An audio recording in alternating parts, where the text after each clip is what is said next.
welcome back to my channel. Today I'm going to be showing you how to make one of my favorite wintertime beverages, homemade hot chocolate.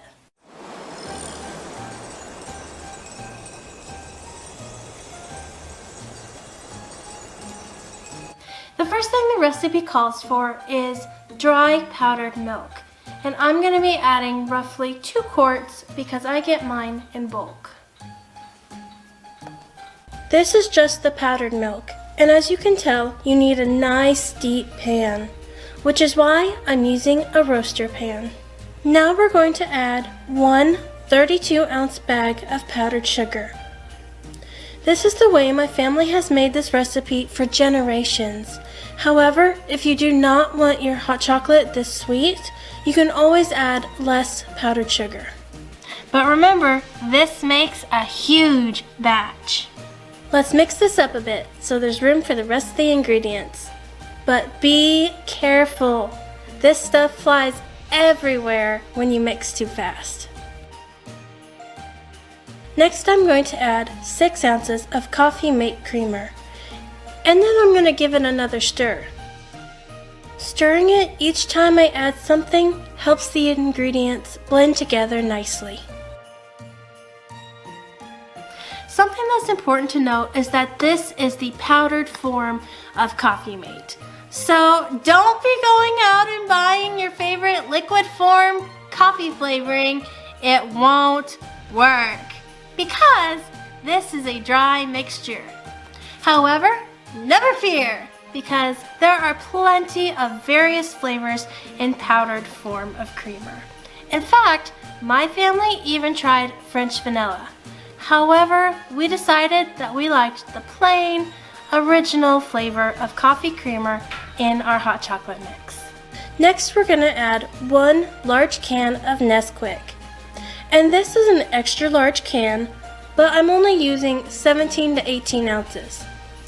Now, there are generic brands out there, but they're just not as flavorful.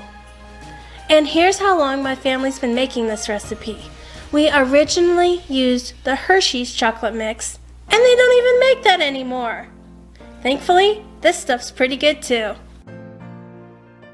Finally, a little color to make it look chocolatey. Our pan is getting a little full, so I'd like to take this time to again remind you to be careful when stirring. Because if you are a child who is making this recipe, you do not want this puffing all over your mother's clean kitchen. And if you're an adult making this recipe with the assistance of children, please remind them to not blow in the mixture. This has hazardous results. Ask me how I know. Anyway, back to the stirring.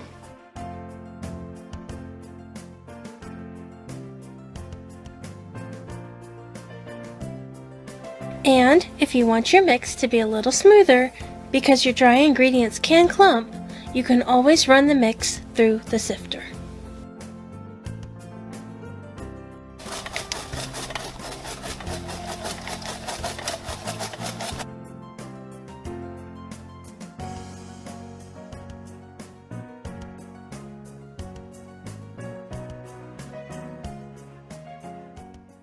What a difference that sifter makes! Here's some mix that I still have to sift. And here's some that I've already done. See how smooth it is? No clumps. Here's the original cup of hot chocolate. It was really good and my mom likes it. But here's the one I like. See how much darker it is? That's because I went back and added more chocolate. 2 cups, in fact. And 1 cup might have done it. But hey, I'm my father's daughter. I like chocolate.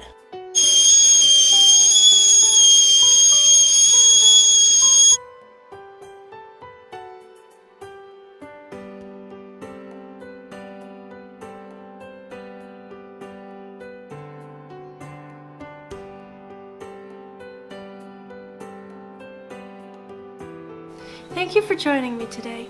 I hope you enjoyed this video and that you will like and subscribe and click the bell for notifications. I also hope that you will have a nice, warm, chocolatey winter.